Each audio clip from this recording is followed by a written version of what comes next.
मैंने सदन में भी और मैंने अपने प्रेस रिलीज़ के आधार पे भी दोनों माननीय प्रधानमंत्री जी, निर्मला सीतारमण जी और वित्त आयोग के पूर्व अध्यक्ष श्री एन.के. सिंह जी को तहे दिल से धन्यवाद अर्पित की है। मैंने सदैव ये कामना की है कि मेरी कोशिश है कि मैं आऊँ तो मैं कभी भी खाली हाथ ना आऊँ, कुछ न कुछ लेकर आऊँ। इस बार 400 करोड़ रुपए की योजनाओं को हम लेके आए हैं। चंबल से मुरैना के लिए पानी और चंबल से ग्वालियर के लिए पानी जो योजना हमने बनाई थी, उसकी वित्तीय सहायता ऋण के आधार पर प्रदेश सरकार लेने वाली थी। मैंने आप लोगों को इसलिए नहीं बताया क्योंकि सफलतापूर्वक कार्य करने के बाद मैं आपके समक्ष रखना चाहता था। पिछले साल के अगस्त के माह में कोरोना काल के समय में ही मैंने वित्त आयोग को चिट्ठी लिखी थी कि मध्य प्रदेश के ऊपर ऋण का भार न हो। केंद्र सरकार से वित्त आयोग के द्वारा बजट में ये प्रस्ताव रखा जाए कि 250 करोड़ रुपए मुरैना के लिए और ग्वालियर के लिए पानी की योजना, चंबल के लिए वित्तीय सहायता केंद्र की सरकार के द्वारा दिया जाए।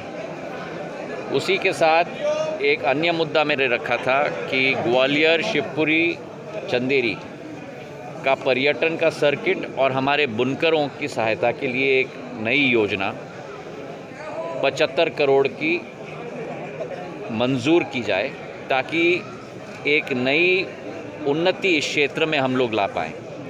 और तीसरी योजना थी, मेरे दिल से जुड़ा हुआ एक स्थान जो हमारे महाकाल का मंदिर है उज्जैन में, जो सिंधिया परिवार के द्वारा ही स्थापित था, उसके जीर्णोद्धार और रखरखाव के लिए 75 करोड़ की राशि। और मैं एन.के. सिंह जी को, निर्मला जी को और प्रधानमंत्री जी को, तीनों को मैं तहे दिल से धन्यवाद देना चाहता हूं कि तीनों योजनाओं को हरी झंडी और स्वीकृति उन्होंने दिलवाई। 250 करोड़ पानी के लिए, 75 करोड़ पर्यटन और बुनकरों के लिए और 75 करोड़ महाकाल के लिए। तो ये 400 करोड़ की योजनाएं मध्य प्रदेश को दी गई हैं। मैं तहे दिल से धन्यवाद अर्पित करना चाहता हूँ।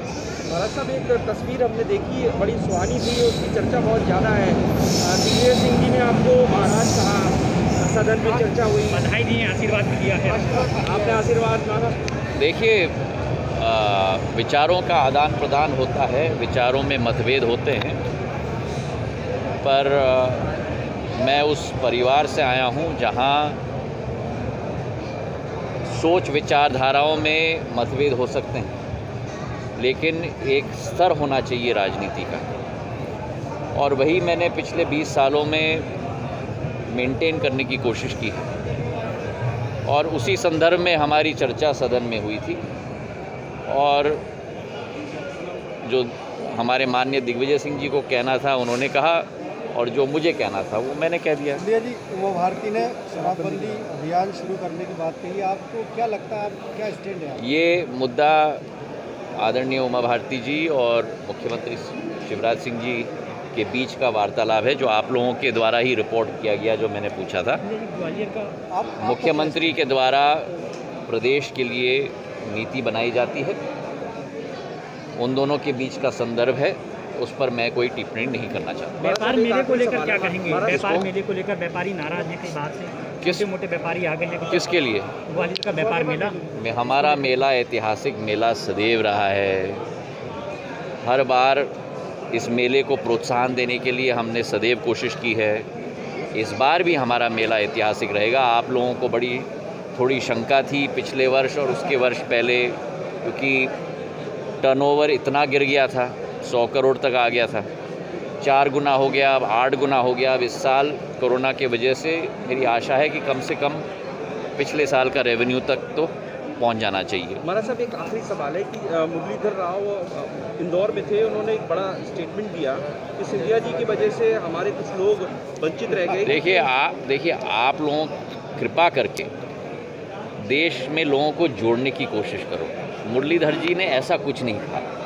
मुरलीधर जी ने ये कहा कि जब लोगों का समावेश हुआ है पार्टी में और लोग अब एकजुट होकर परिवार के रूप में कार्य कर रहे हैं, तो सब उस समावेश में जब परिवार बढ़ता है तो सभी का समावेश होने में सभी को स्थान मिलता है।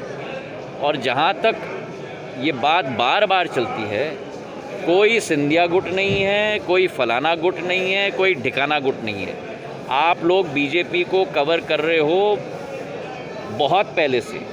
बीजेपी में केवल भारतीय जनता पार्टी है और भारतीय जनता पार्टी का कार्यकर्ता है। ज्योतिरादित्य सिंधिया कौन है मैं नहीं जानता, मैं बीजेपी का कार्यकर्ता हूँ। बहुत बहुत